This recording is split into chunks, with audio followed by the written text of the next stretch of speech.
EVM को लेकर लगातार सवाल उठ रहे हैं और सबसे बड़ा सवाल तो यही है कि क्या इससे जो नतीजा सामने आता है वो सही है।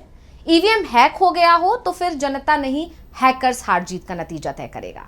भारत में गैर बीजेपी दल लगातार ये डिमांड कर रहे हैं कि ईवीएम को हटाया जाए और ईवीएम की जगह चुनाव बैलेट पेपर से कराए जाएं, लेकिन बीजेपी ईवीएम से ही चुनाव कराने पर अड़ी हुई है।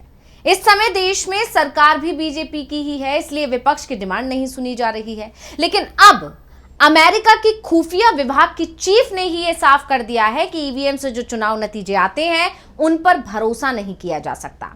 ईवीएम से चुनाव ना तो पारदर्शी होता है और ना ही निष्पक्ष होता है। ईवीएम से नतीजे कैसे बदल दिए जाते हैं इसके सबूत भी अमेरिका ने दिए हैं। यानी जो दावे किए जा रहे हैं वो कोई हवाई दावे नहीं है, बाकायदा सबूतों के साथ ये बात रखी गई है। तो आज हम ईवीएम पर उठे इन्हीं सवालों को लेकर अपनी स्पेशल रिपोर्ट में करने जा रहे हैं बात। नमस्कार, मैं हूं अंशिता। सबसे पहले बात हम अमेरिका से शुरू करते हैं, क्योंकि हाल में अमेरिका की खुफिया विभाग ने ही ये आरोप लगाए हैं कि ईवीएम हैक हो सकती है। तो अमेरिकी खुफिया विभाग की चीफ तुलसी गवार्ड ने ईवीएम को लेकर एक बड़ा खुलासा किया और उन्होंने जो खुलासा किया है उसने सनसनी फैला दी है, क्योंकि उन्होंने कहा कि इलेक्ट्रॉनिक वोटिंग सिस्टम में आसानी से सेंधमारी की जा सकती है, यानी कि हैक किया जा सकता है। राष्ट्रपति डोनाल्ड ट्रंप की मौजूदगी में कैबिनेट की बैठक के दौरान उन्होंने कहा कि ईवीएम की सुरक्षा खामियों के सबूत पेश किए। यह घटनाक्रम ट्रंप द्वारा न्याय विभाग यानी डीओजे को 2020 के चुनाव के दौरान उनके कार्यों के लिए पूर्व साइबर सुरक्षा प्रमुख क्रिस क्रेव्स की जांच करने के निर्देश देने वाले कार्यकारी आदेशों पर हस्ताक्षर करने के एक दिन बाद हुआ। ट्रंप ये बात पहले भी कह चुके हैं कि 2020 के राष्ट्रपति चुनाव में धांधली हुई थी, उन्हें हराने के लिए वोटों की हेराफेरी की गई और इसी दौरान अब तुलसी गवार्ड ने सबूत पेश करते हुए साफ किया कि ट्रंप जो दावा 4 साल से करते चले आ रहे हैं वो सच है। वोटों की हेराफेरी के चलते ही चुनाव में नतीजे बदल दिए गए थे। गवार्ड ने क्या कुछ कहा है पहले वो जान लीजिए, उसके बाद इस पर आगे चर्चा करेंगे। तो गवार्ड ने कहा कि इलेक्ट्रॉनिक वोटिंग सिस्टम सुरक्षित नहीं है, यह हैकर्स का आसान निशाना है। हमारे पास इस बात के सबूत हैं कि कैसे ये इलेक्ट्रॉनिक वोटिंग सिस्टम में वोटिंग के नतीजों में हेरफेर की जा सकती है। इसलिए पूरे देश में वोटिंग के लिए पेपर बैलेट का इस्तेमाल होना चाहिए, जिससे मतदाताओं को हमारे चुनावों की अखंडता पर भरोसा हो सके। अब इस बयान ने तहलका मचा दिया है। वैसे अमेरिका की तरफ से पहली बार इस तरह का कोई बयान सामने नहीं आया है, इससे पहले भी इस तरह के सवाल उठते रहे हैं ईवीएम को लेकर। आपको याद होगा एलन मस्क ने भी ईवीएम पर सवाल उठाए थे, लेकिन इस बार अमेरिका की खुफिया विभाग की चीफ की तरफ से जब ये सवाल उठाए गए तो इसकी चर्चा ने जोर पकड़ लिया। साथ ही ये भी कहा गया कि ईवीएम में कैसे हेराफेरी की जा सकती है, इसके अब सबूत भी मिल गए हैं। तो सवाल ये भी उठ रहे हैं कि जब अमेरिका ईवीएम को अपनाने के लिए तैयार नहीं हो रहा है तो फिर भारत में ईवीएम का बचाव करने में मोदी सरकार क्यों जुटी हुई है। ऐसा नहीं है कि अमेरिका के चुनाव में ईवीएम का इस्तेमाल नहीं हुआ है, अमेरिका में भी इलेक्ट्रॉनिक वोटिंग मशीन का इस्तेमाल होता रहा है। दरअसल अमेरिका में साल 2000 तक चुनाव में ईवीएम का इस्तेमाल होता था, लेकिन ये ईवीएम भारत में इस्तेमाल होने वाली ईवीएम मशीन से अलग थे। तब अमेरिका का दावा था कि इसे हैक नहीं किया जा सकता। अमेरिका में जिसे इलेक्ट्रॉनिक मशीन का इस्तेमाल वोटिंग के लिए होता था उसे डायरेक्ट रिकॉर्डिंग इलेक्ट्रॉनिक यानी डीआरई कहते हैं। लेकिन 2000 में हुए अमेरिका के राष्ट्रपति चुनाव में इस पर जबरदस्त सवाल खड़े हो गए, खास तौर पर फ्लोरिडा में चुनाव के नतीजों पर जबरदस्त विवाद हुआ। रिपब्लिकन उम्मीदवार जॉर्ज डब्ल्यू बुश ने अपने प्रतिद्वंदी अल गोर को 537 वोटों के अंतर से हरा दिया था। चुनाव इतना विवादित था कि अमेरिका की सुप्रीम कोर्ट को रिकाउंटिंग की प्रक्रिया बीच में ही रुकवानी पड़ी थी और रुकवाकर बुश को विजेता घोषित करना पड़ा था। इसके बाद अमेरिका ने 2002 में वोटिंग में सुधार को लेकर बिल पास किया। हेल्प अमेरिका वोट एक्ट के पास होते ही सरकार ने अरबों डॉलर से खरीदे जाने वाले डायरेक्ट रिकॉर्डिंग इलेक्ट्रॉनिक डीआरई मशीनें खरीदनी बंद कर दी। अब अमेरिका में राष्ट्रपति चुनाव के दौरान अधिकांश लोग बैलेट के जरिए वोट डालते हैं और अब ईवीएम को लेकर अमेरिका की खुफिया विभाग की चीफ ने ही बड़े सवाल खड़े कर दिए और वो भी सबूतों के साथ। आपको जैसे कि आप जानते हैं कि इससे पहले एलन मस्क ने भी ईवीएम पर सवाल खड़े किए थे। पिछले साल टेस्ला और स्पेसएक्स के सीईओ एलन मस्क ने इसे लेकर कहा था कि हमें इलेक्ट्रॉनिक वोटिंग मशीन को खत्म कर देना चाहिए। इस इंसानों या एआई के जरिए हैक किए जाने का जोखिम हालांकि छोटा है फिर भी बहुत ज्यादा है।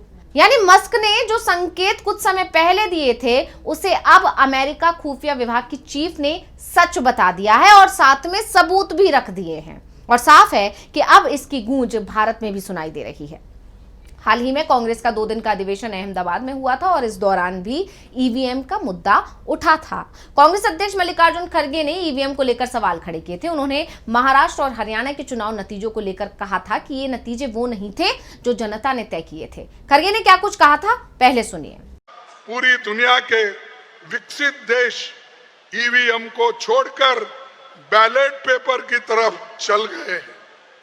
कहीं भी दुनिया में ईवीएम्स नहीं है, सिर्फ भारत में है। इसीलिए विकसित देश भी बैलेट पेपर में है, लेकिन हम ईवीएम पे चल रहे हैं। ये सब फ्रॉड है।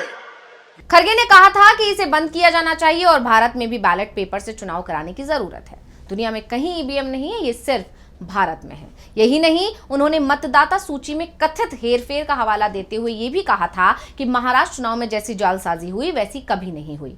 हरियाणा में भी धांधली हुई थी, लेकिन वहां छोटे स्तर पर यह काम किया गया था, लेकिन महाराष्ट्र में बड़े पैमाने पर गड़बड़ी की गई। इसके खिलाफ लड़ना है। खड़गे ने बीजेपी पर आरोप भी लगाया था और कहा था कि सत्ताधारी पार्टी ने ऐसी तकनीक विकसित कर ली है जिससे चुनाव में उसे फायदा और विपक्ष को नुकसान हो रहा है। हालांकि ये कोई पहला मौका नहीं था जब खड़गे ने इस तरह के आरोप लगाए थे। इससे पहले भी विपक्ष लगातार ईवीएम में धांधली के आरोप लगाता रहा है। सिर्फ विपक्ष ही नहीं, बल्कि जंतर मंतर पर बाकायदा एक प्रदर्शन किया गया था जिसमें ये सबूत पेश किए गए थे कि कैसे ईवीएम को, वोटिंग मशीन को हैक किया जाता है।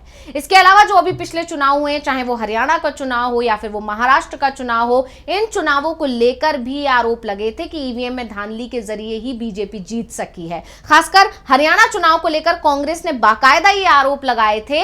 जिन ईवीएम मशीन्स की बैटरी 99% थी, उन सीट्स पर बीजेपी ने जीत हासिल की और जिन ईवीएम्स की बैटरी कम थी वहां पर कांग्रेस को जीत मिली है, यानी कि ईवीएम बदली गई हैं। तो ये तमाम आरोप लगते रहे हैं विपक्ष की तरफ से और विपक्ष के इन आरोपों को तवज्जो नहीं दी गई है, उनकी आवाज को दबाया जाता है। लेकिन अब जब अमेरिका में ईवीएम में धांधली को लेकर बड़े आरोप लगाए गए हैं, बाकायदा सबूत पेश किए गए हैं, तो ऐसे में देखने वाली बात होगी कि अब इस मामले को भारत में विपक्ष किस तरह भुनाता है, क्योंकि लगातार विपक्ष की तरफ से बैलेट पेपर से चुनाव कराने की मांग की जा रही है। और अभी कुछ दिन पहले मल्लिकार्जुन खड़गे ने यह कहा भी था कि जिस तरह से भारत जोड़ो यात्रा शुरू की गई थी पूरे देश भर में, उसी तरह से बैलेट पेपर से चुनाव कराने की मांग को लेकर एक देशव्यापी यात्रा शुरू की जा सकती है और उसको लेकर अब विपक्ष की तरफ से तैयारियां की जा रही हैं। कांग्रेस की तरफ से जो अधिवेशन अभी 2 दिन का किया गया, उसमें भी पूरी रणनीति तैयार की गई कि कैसे कई मुद्दों पर बीजेपी को घेरना है, बीजेपी के खिलाफ हल्ला बोल करना। और उन सब में